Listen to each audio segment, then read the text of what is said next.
ಮಸೀದಿ ಪಕ್ಕದಲ್ಲಿಯೇ ಈ ಸಂಕೀರ್ತನ ಯಾತ್ರೆ ಹಾದು ಹೋಗುತ್ತೆ. ಜಾಮಿಯಾ ಮಸೀದಿ ಸುತ್ತ ಪೊಲೀಸ್ ಬಿಗಿ ಭದ್ರತೆಯ ನಿಯೋಜನೆಯನ್ನ ಮಾಡಲಾಗಿದೆ. ಮಸೀದಿ ಕಡೆ ಹೋಗದಂತೆ KSRP ವಾಹನ ತಡೆಯುವಂತಹ ಕೆಲಸ ಮಾಡಿದೆ. ಮಸೀದಿ ಬಳಿಯೇ ನೂರಾರು ಪೊಲೀಸರ ಸರ್ಪಗಾವಲು ಕೂಡ ಇದೆ. ಸ್ಥಳದಲ್ಲಿಯೇ ಮಂಡ್ಯದ SP ಮಲ್ಲಿಕಾರ್ಜುನ್ ಬಾಲದಂಡಿ ಅವರು ಕೂಡ ಇದ್ದಾರೆ. ಯಾವುದೇ ರೀತಿಯ ಅಹಿತಕರ ಘಟನೆಗಳು ಆಗಬಾರದು ಅಂತ ಮುಂಜಾಗ್ರತಾ ಕ್ರಮ ಕೈಗೊಳ್ಳುವ ಕೆಲಸ ಇದೆ. ಉದ್ದೇಶಪೂರ್ವಕವಾಗಿ ಸಂಕೀರ್ತನ ಯಾತ್ರೆಯನ್ನು ತಡಿಬೇಕು ಅನ್ನುವಂಥದ್ದಲ್ಲ, ಅಥವಾ ಇನ್ನೇನಾದರೂ ಮಾಡಬೇಕು ಅನ್ನುವಂಥ ಉದ್ದೇಶ ಅಲ್ಲ. ಸಂಕೀರ್ತನ ಯಾತ್ರೆಯಲ್ಲಿ ಭಾಗಿಯಾಗುವಂಥವರು ಮಸೀದಿಯ ಮುಂಭಾಗದಲ್ಲಿ ಹೋಗೋದು, ಅಲ್ಲೇನೋ ಅಚಾತುರ್ಯ ನಡೆಯೋದು ಅಥವಾ ಅಹಿತರ ಘಟನೆಗಳು ನಡೆಯೋದು ಅದಾಗಬಾರದು ಅಂತ ಮುಂಜಾಗ್ರತಾ ಕ್ರಮವನ್ನ ಈಗ ಪೊಲೀಸರು ಕೈಗೊಳ್ತಾ ಇದ್ದಾರೆ. 1000ಕ್ಕೂ ಹೆಚ್ಚು ಪೊಲೀಸರ ನಿಯೋಜನೆಯನ್ನ ಮಾಡಲಾಗಿದೆ. ಮಸೀದಿಯ ಮುಂಭಾಗದಲ್ಲಿ ಹೆಚ್ಚು ಪೊಲೀಸರನ್ನ ಅಲ್ಲಿ ಭದ್ರತೆಗಾಗಿ ನಿಯೋಜಿಸಿದ್ದಾರೆ. ಸ್ವತಃ ಮಂಡ್ಯದ SP ಬಾಲದಂಡಿ ಅವರು ಕೂಡ ಈಗ ಸ್ಪಾಟ್ ಅಲ್ಲಿದ್ದಾರೆ.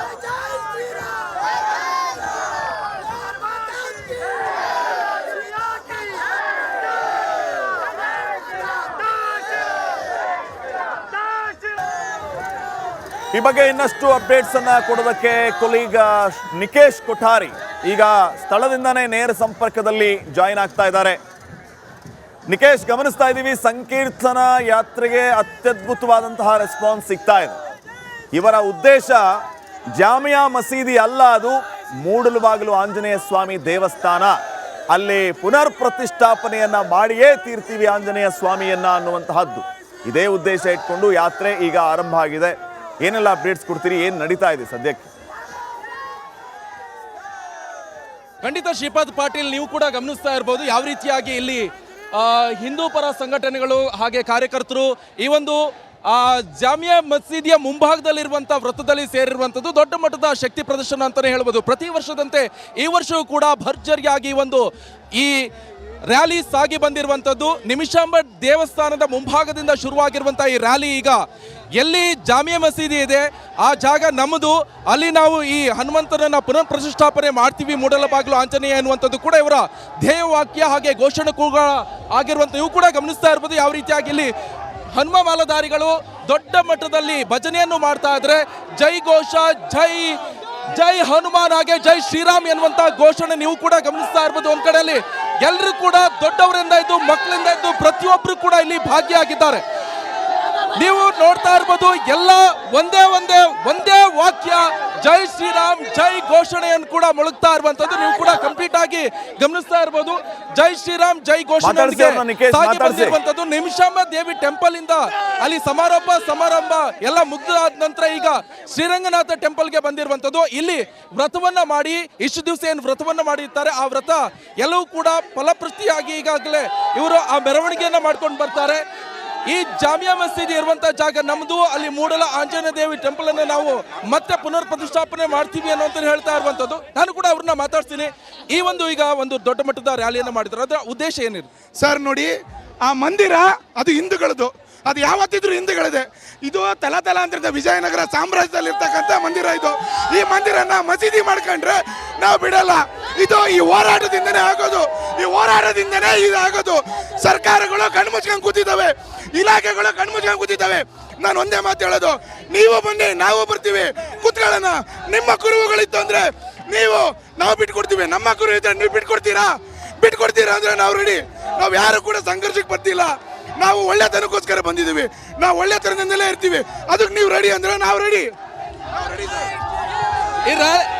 ಎಷ್ಟು ದಿವಸದ ವ್ರತ ಇದು? ಎಷ್ಟು ದಿವಸದಿಂದ ಈ ವ್ರತವನ್ನ ಮಾಡ್ಕೊಂಡು ಬಂದಿರುವಂತ ನೀವು? ನಾವು ಸತತ 9 ದಿನಗಳಿಂದ ವ್ರತ ಮಾಡ್ಕೊಂಡು ಬರ್ತಾ ಇದೀವಿ. ಬೆಳಗ್ಗೆ ಕಾವೇರಿ ನದಿ ಸ್ನಾನ, ಸಂಜೆ ಸೂರ್ಯ ಮುಳುಗಿದ ಮೇಲೆ ಕಾವೇರಿ ನದಿ ಸ್ನಾನ, ಹನುಮಾನ್ ಚಾಲಿಸ್ ಹೇಳುವಂತದ್ದು ಮತ್ತೆ ಭಜನೆ ಮಾಡುವಂತದ್ದು, ಇದನ್ನ ನಾವು ಮಾಡ್ಕೊಂಡು ಬರ್ತಾನೆ ಇದೀವಿ ಪ್ರತಿ ವರ್ಷನೂ. ಏನ್ ಸಂಕಲ್ಪ ಇಟ್ಕೊಂಡಿದ್ರ ಈ ಒಂದು? ಸರ್, ಮೂಡಲಬಾಗಿಲು ಹನುಮಂತ ಸ್ವಾಮಿ ಇಲ್ಲಿ ಮತ್ತೆ ಬಂದು ಕೂತ್ಕೋಬೇಕು, ಇದು ಹಿಂದೂಗಳಿಗೆ ದೊರಕುವಂತದ್ದು. ಇಲ್ಲಿ ಉತ್ತರ ಪ್ರದೇಶದಲ್ಲಿ ಅದೆಲ್ಲ ಸಫಲ ಆಗುತ್ತೆ ಅಂದ್ರೆ ಕರ್ನಾಟಕದಲ್ಲಿ ಯಾಕೆ ಆಗ್ತಾ ಇಲ್ಲ? ಉತ್ತರ ಪ್ರದೇಶದಲ್ಲಿ ಆಗುತ್ತೆ. ಉತ್ತರ ಪ್ರದೇಶದಲ್ಲಿ ಮಸೀದಿಗಳು ಮಂದಿರವಾಗಿ ಕನ್ವರ್ಟ್ ಆಗ್ತಾ ಇದಾವೆ. ಆದ್ರೆ ಕರ್ನಾಟಕದಲ್ಲಿ ಯಾವ ಮಂದಿರಗಳಲ್ಲೂ ಕೂಡ ಮಸೀದಿಗಳು ಏನ್ ನಮಗೆ ಅನ್ಯಾಯ ನಡೀತಾ ಇದೆ ಇದನ್ನ ಕೇಳುವಂತವ್ರು ಯಾರು ಇಲ್ಲ. ಹಿಂದೂಗಳಿಗೆ ಅನ್ಯಾಯ ಆಗ್ತಾ ಇದೆ, ಅದನ್ನ ಕೇಳೋರು ಯಾರು? ನಾವು ಹಿಂದೂಗಳೇ ಬರಬೇಕು ಮುಂದಕ್ಕೆ, ಬೇರೆ ಯಾರು ಬರಲ್ಲ.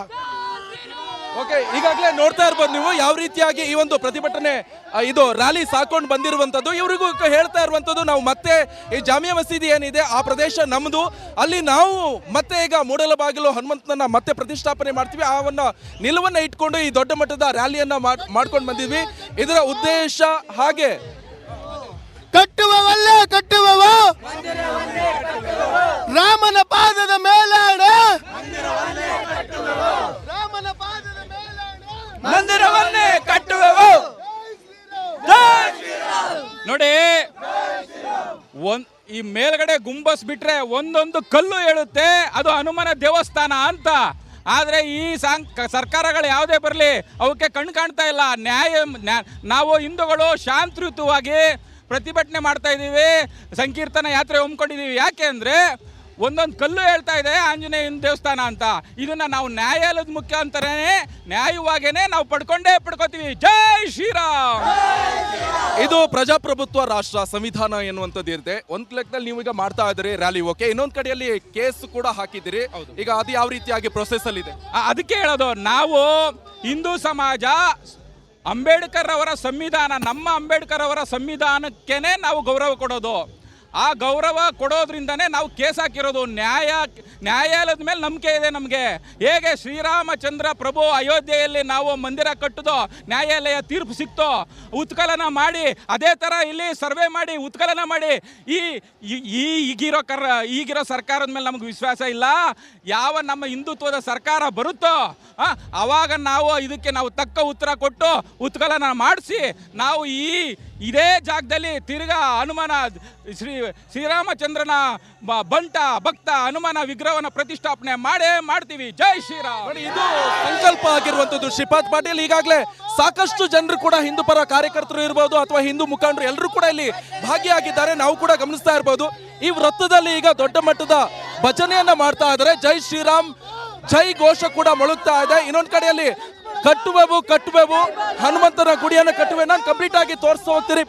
ಇಲ್ಲಿ ಈಗಾಗಲೇ ಸಹಸ್ರಾರು ಹನುಮಂತನ ಬಾಲ ಯಾವ ರೀತಿಯಾಗಿದೆ, ಅದೇ ತರ ಸಣ್ಣ ಪುಟ್ಟ ಮಕ್ಕಳಿಂದ ಹಿಡಿದು ಪ್ರತಿಯೊಬ್ಬರು ಕೂಡ ಇಲ್ಲಿ ಭಾಗಿಯಾಗಿದ್ದಾರೆ. ನೀವು ಕೂಡ ಗಮನಿಸ್ತಾ ಇರ್ಬೋದು. ಬಂಟಿಂಗ್ ಇರ್ಬೋದು, ಮತ್ತೊಂದು ಎಲ್ಲವೂ ಕೂಡ ಫ್ಲೆಕ್ಸ್ ಕೂಡ ಇಲ್ಲಿ ರಾರಾಜಿಸ್ತಾ ಇದೆ. ಎಲ್ಲರ ಸಂಕಲ್ಪ, ಎಲ್ಲರ ಘೋಷವಾಕ್ಯ ಎಲ್ಲವೂ ಕೂಡ ಒಂದಾಗಿರುವಂತದ್ದು. ಮತ್ತೆ ನಾವು ಮೂಡಲ ಆಂಜನೇಯ ಸ್ವಾಮಿ ದೇವಸ್ಥಾನವನ್ನ ಮತ್ತೆ ಪ್ರತಿಷ್ಠಾಪನೆ ಮಾಡ್ತೀವಿ ಅನ್ನುವಂಥದ್ದು ಕೂಡ ಇವರ ದೊಡ್ಡ ನಿಲುವಾಗಿರುವಂತದ್ದು.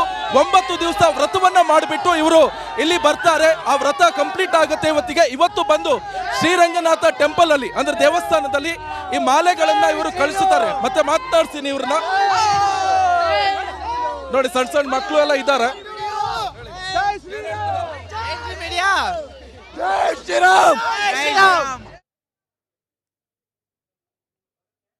ನೋಡಿ, ಗಮನಿಸ್ತಾ ಇದ್ದೀವಿ, ಹನುಮ ಮಾಲಾಧಾರಿಗಳು ಸಂಕೀರ್ತನ ಯಾತ್ರೆಯಲ್ಲಿ ಭಾಗಿಯಾಗಿರುವ ಸಹಸ್ರಾರು ಭಕ್ತರು ಜಯಘೋಷಗಳನ್ನು ಮೊಳಗಿಸ್ತಾ ಇದ್ದಾರೆ. ಇದು ಜಾಮಿಯಾ ಮಸೀದಿ ಅಲ್ಲ, ಹನುಮ ಮಂದಿರ, ಮೂಡಲಬಾಗಿಲು ಆಂಜನೇಯ ಸ್ವಾಮಿ ದೇವಸ್ಥಾನ. ಇದಕ್ಕೆ 500 ವರ್ಷಗಳ ಇತಿಹಾಸ ಇದೆ. ವಿಜಯನಗರ ಸಾಮ್ರಾಜ್ಯದ ದೊರೆಗಳು, ಮೈಸೂರು ರಾಜವಂಶಸ್ಥರು, ದಳವಾಯಿ ದೊಡ್ಡಯ್ಯನವರು ಇವರೆಲ್ಲರೂ ಕೂಡ ಈ ಮಂದಿರವನ್ನು ಪೋಷಿಸಿದರು. ಇಲ್ಲಿ ಮೂಡಲಬಾಗಿಲು ಆಂಜನೇಯ ಸ್ವಾಮಿ ದೇವಸ್ಥಾನ ಇತ್ತು. ಆಂಜನೇಯ ಸ್ವಾಮಿಯನ್ನು ಪ್ರತಿಷ್ಠಾಪನೆ ಮಾಡಲಾಗಿತ್ತು. ಇಲ್ಲಿ ಸ್ತಂಭ ಇದೆ, ಸ್ತೂಪ ಇದೆ, ನಾಗಮುದ್ರಿಕೆ ಇದೆ, ಕಮಲದ ಹೂವು ಇದೆ, ಕಲ್ಯಾಣಿ ಇದೆ. ಇಷ್ಟೆಲ್ಲ ಇದ್ದಾಗ ಇದು ಮಸೀದಿ ಹೇಗಾಗುತ್ತೆ ಅನ್ನೋದು ಇವ್ರ ಪ್ರಶ್ನೆ. ಹೀಗಾಗಿ ಇದು ಮಂದಿರ, ಅಲ್ಲಿ ಹನುಮನ ಪ್ರತಿಷ್ಠಾಪನೆ ಮಾಡಿಯೇ ತೀರ್ತೀವಿ ಅಂತ ಘೋಷವಾಕ್ಯಗಳನ್ನು ಮೊಳಗಿಸ್ತಾ ಇದ್ದಾರೆ.